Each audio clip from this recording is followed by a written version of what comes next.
Notre table ronde de cet après-midi s'appelle « Justice ».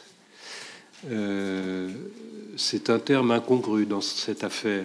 Et bien entendu, par ce terme de justice, nous entendons soit une revendication, soit le rapport de ce qui nous occupe aujourd'hui avec le système juridictionnel, d'une part, et les normes en vigueur au moment où tous ces événements se produisent, d'autre part.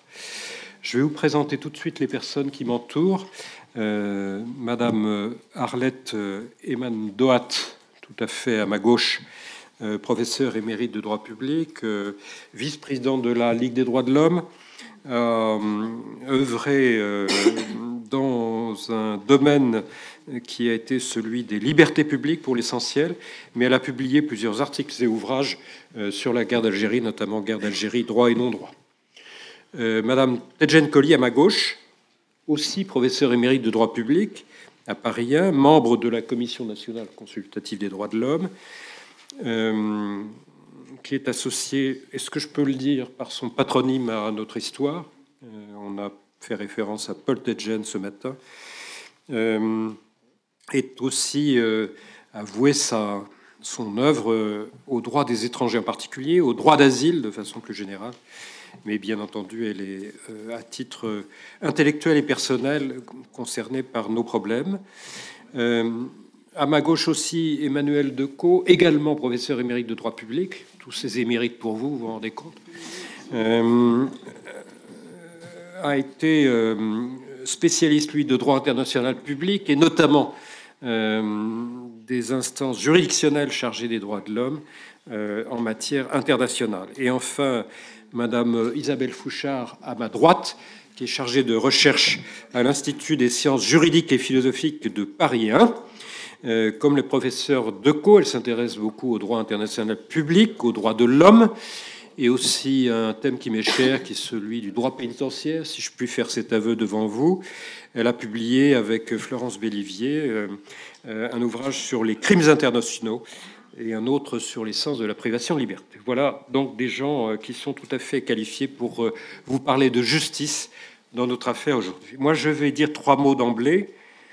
Le droit dans cette affaire, il a une apparence toute simple, celle d'une loi d'avril 1955 sur l'état d'urgence et celle d'un décret de mars 1956 sur les pouvoirs spéciaux. Derrière cette apparence toute simple, il y a en réalité le lien profond qu'a cette législation ou réglementation avec toute l'histoire coloniale. Octroyer des pouvoirs spéciaux, les définir, c'est rappeler aussi que depuis l'origine, c'est-à-dire depuis une ordonnance du 8 juillet 1834, sauf erreur, le gouverneur général de l'Algérie a des fonctions répressives qui ne lui ont été retirées que par une ordonnance du 7 mars 1944 et qui lui sont redonnées 11 ans plus tard seulement par la loi 1955. C'est aussi rappeler que les administrateurs des communes mixtes en Algérie ont également eu un pouvoir répressif pendant longtemps. Autrement dit, la séparation entre le pouvoir politique et la justice dans les colonies n'est pas assurée. Et au fond, ce qui nous arrive là, dans le thème que nous traitons aujourd'hui, est la continuation de cet état de droit. La troisième chose que je voulais dire, c'est que si, à partir de 1955 en Algérie, l'armée prend le pas sur la police et la justice militaire prend le pas sur la justice, tout ceci aboutit à une chose qui apparemment est simple, tout le pouvoir à l'armée, mais qui va en réalité se révéler d'une redoutable complexité. L'armée va à loisir multiplier les dispositifs.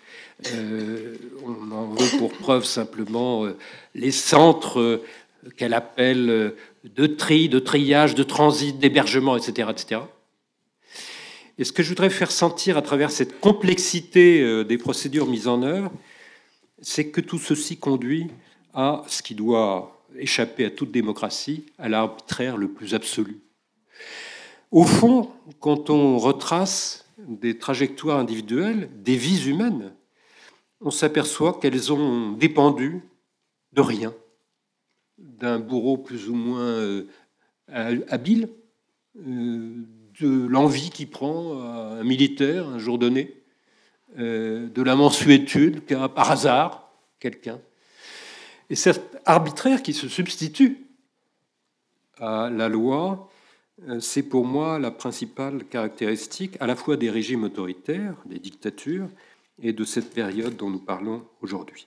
Et ce que je veux dire pour terminer, pour revenir à la simplicité de départ, c'est que les libertés mettent des dizaines d'années à être construites et elles sont détruites extrêmement aisément. Voilà, je vais laisser la parole maintenant à mes voisins, s'ils le veulent bien, et je vais donc leur donner à peu près 1 heure de temps. Donc voilà, à chacun, vous êtes 4. Et donc, si vous voulez bien, Madame Emandoa, je vous cède le micro.